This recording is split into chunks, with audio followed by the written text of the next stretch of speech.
Рават айылындагы тургундар мына ушул булактагы сууну таза суу катары, сууга суу катары пайдаланышат.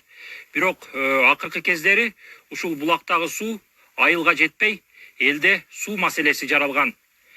Мындан улам жергиликтүү калк ушул булактын жанына суу кампа куруу боюнча бийликке сунушун берген, бирок элдин сунушу ушул күнгө чейин аткарыла элек.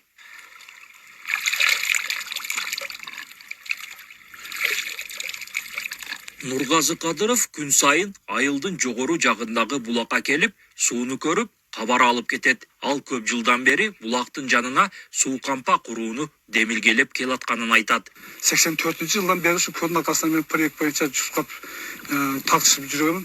Ошондо 3 жолу проект тартылды долбоорлор. Баардыгы акыркысы 90-жылы бүткөрүлүп, партиянын 27-синде ишке кабыл алынганда сой жоюлуп кетип такап кетти. Андан кийин баягы 2010-жылы дагы кайра бул проект тартылды. Айылдын суу көйгөйүн жергиликтүү бийлик өкүлдөрү да жакшы билет. Элдин суу кампа куруусуну шунда колдойт. Бирок элдин демилгесин ишке ашырууга тоскоол болуп жаткан орчундуу негиз бар дейт айыл өкмөт башчысы. Бүгүнкү күндө биз бул жерге, бул сер куруучу жерге геологиялык изилдөө иштерин жүргүзүп, алардын корутундун алып, андан кийин биз долбоорлоо иштерин жүргүзүү иштери баштайбыз. Аны азыр жана айтып өттүм, мына бүгүнкү күндөн архитектура келип, ошол жерлердин сүрөткө тартып, кайсы жерлер кооптуу, кайсы жери коопсуз, ошол процесстер ишке ашышы менен бул анан ишке ашыруу демилгеси кошумча көтөрүлөт.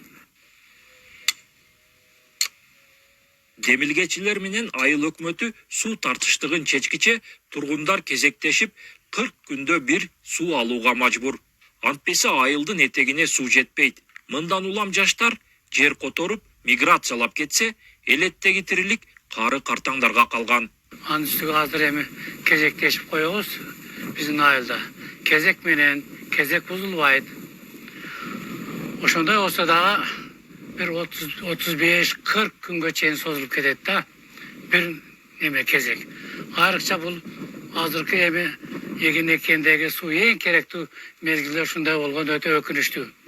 Эккен эгинибиз убагында суу иче албайт, дарактарыбыз суу иче албагандыктан түшүмдү жакшы ала албай атабыз.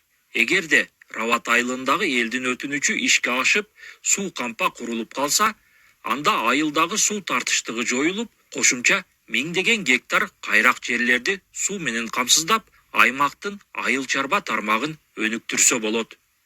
Улан Маккамбаев, ЛТР, Баткен облусу.